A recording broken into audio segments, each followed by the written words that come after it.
We just don't believe that recreating a government-owned telecommunications monopoly is the way to go.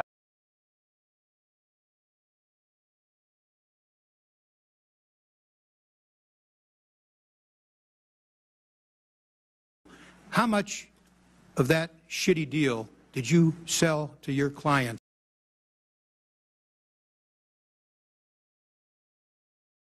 That competition is better than monopoly.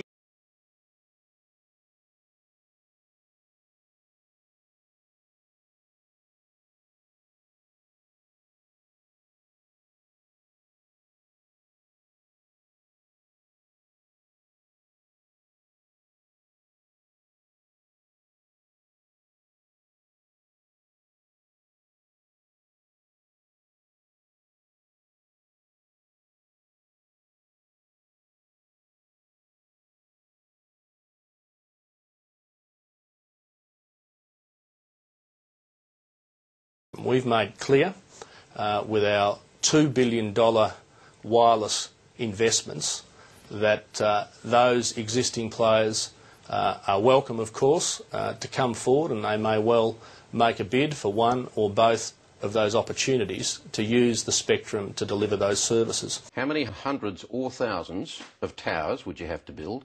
How many thousands of kilometres of fibre would you have to lay to connect them all? And what spectrum would you use to deliver the wireless network? Kerry, look, just as the Prime Minister says, I say as well that I'm no Bill Gates here, and I don't claim to be any kind of a tech head in all of this, but we are going to have broadband running past, we say, 97% of households, and yes, we're not guaranteeing 100 megabits, but we are guaranteeing upwards to 100 megabits. We are taking action to bring those who've got a poor broadband service up to speed, up to a decent speed. What percentage of homes will only get 12 megabits per second? Well, we've said that's a baseline, Tony, and we're doing that with a wireless network in rural and regional Australia, and we're doing it with a wireless network also in metropolitan, particularly outer metropolitan areas. Well, it's a baseline that all households will have access to, but of course today, Tony, many households have access to higher speeds. Those on ADSL 2+ have access to the fastest speeds on copper. Of course, they are faster the closer you live to the exchange. But of course, with the HFC cable network, the pay TV cable network that we have passing 2.5 million homes in our capital cities, Telstra lit that up last year here in Melbourne at 100 megabits a second. It's a simple question, really. I mean, whether you can actually tell us what percentage of homes would have this low speed. No, well, that is a baseline that all homes have access to, and many will have access to much higher speeds. I've just told you, 2.5 million homes have access to higher speeds, and with that competition platform, we are going to ensure that there's competition across a range of technologies that will drive better broadband services, faster speeds and lower prices. At other times, when there is congestion on the net, the speed will be much lower than that. So how can you say, as a matter of course, that the speeds your system will deliver will actually, more often than not, be much more than 12? Well, Kerry, I take your point that if you want to drag me into a technical discussion here, I'm not going to be very successful at it because but do you agree that that's not terribly technical to understand? Peak speed is the speed when the fewest people are using the net, which is in the dead of night, to borrow one of your expressions.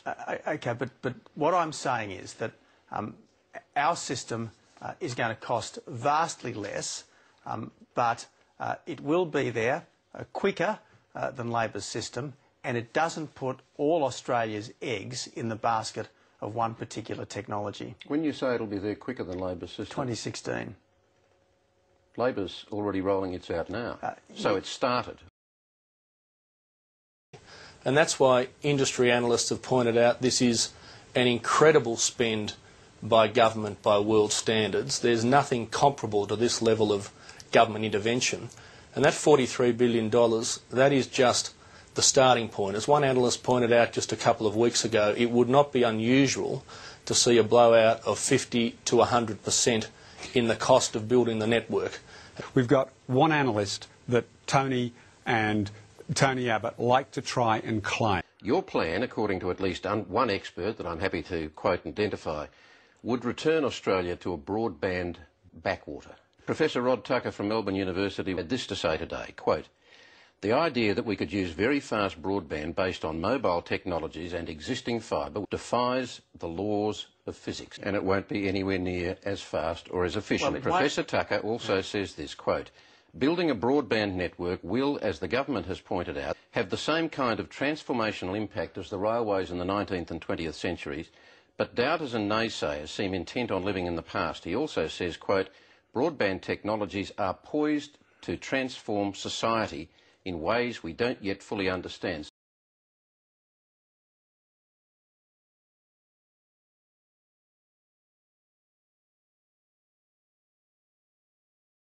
But because you're not a tech head, you can't explain your policy to us and how you will use towers, how much fibre you would need, and what spectrum would you would use when we're told there is none to actually deliver your wireless technology. Do you know what peak speed is?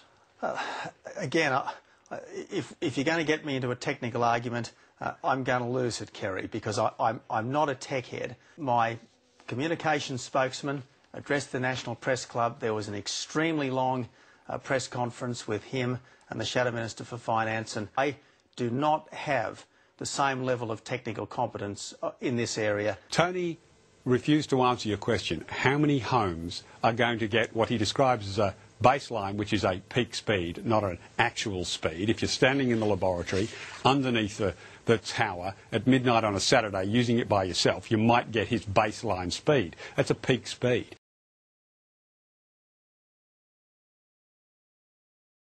Sometimes, in the heat of discussion, you go a little bit further than you would if it was an absolutely calm, considered, prepared, scripted remark, which is one of the reasons why the statements that need to be taken absolutely as gospel truth is those carefully prepared, scripted remarks. One shitty deal.